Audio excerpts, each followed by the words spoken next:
সত্যি আমি অনেকটা খুশি হয়েছি নিজের মন থেকে। এই মন তুমি ভালো ভালো কাজ আরো বেশি করো। শুধু তোমার কথা আমি অক্ষণ তোমার এমনি কইতাছি না, আমি তারে পর্যন্ত কই, মার লগে পর্যন্ত কই যে তুমি একটু ভালোভাবে এই কাজটি করতাম। কে রে রে এত প্রশংসা? আরে দেওয়াস না, জয়শ্রী আমার বার্থডে গিফট কি সুন্দর করে রাইখা আনছে, এটাতে আমার বার্থডে গিফট দিছে।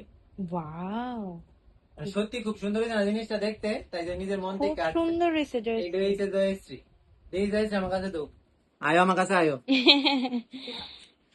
তো দেখো এভরিওয়ান, মানে জয়শ্রী আমার হয়েছে কালকে বার্থডে, মানে এই ভিডিওটা আমি আলাদাভাবে মানে পোস্ট করুম মানে বিকাল দিকে। তো যাই হোক, তাই আজকে যে তোমার ক্লাস আসলো সকালবেলা, তাই আমার আজকে এটা না দিছে।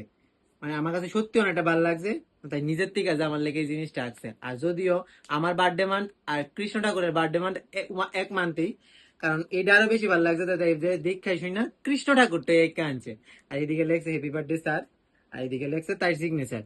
সত্যি জয় এসছে, তার একটু দেখাতো। খুব এইটাই হচ্ছে সুন্দর আমার হয়েছে। স্টুডেন্ট, মানে খুবই ভালো একটা স্টুডেন্ট। তাই ভালো একটা আর্ট টার্ট করে সবসময় আমি মাদ্দার এই কথাটা কই। তো তাই যদি একটু গাইড ভালো পাক, এটা তাই আর্ট ঠিকঠাক ভাবে করতে পারবো। এটা হচ্ছে আমার বার্থডে গিফট, আমার ফার্স্ট বার্থডে গিফট এটা। বার্থডে গিফট আমি আরো অনেক পাইছি, কিন্তু দিনেরটা এটাই আমার ফার্স্ট বার্থডে গিফট। আচ্ছা, সত্যি এটা আমার কাছে অনেকটাই ভালো লাগছে। আর এইভাবেই একটু বড় হোক, আর নতুনটা রেখুল, যে আমিও কইতাম পারলাম যে এটা আমার স্টুডেন্ট আমার গিফট করছে। এইটাই একটা টিচারের, এইটাই একটা থাকে আমার কাছে স্টুডেন্টরা এটা যখন কিছু মানে একটা ভালো কিছু কিছু একটা করে। গিফট দেওয়ানতে বেশি, তাই যে আমার মানে আমি এই জিনিসটার লগে যে যুক্ত, এই জিনিসটাই যে আমার দিছে, মানে আমার কাছে সত্যি এই জিনিসটা অনেকটাই ভালো লাগছে। সত্যি thank you Jayashree, thank you. আর একটা ছবি তুলি তোমার লগে।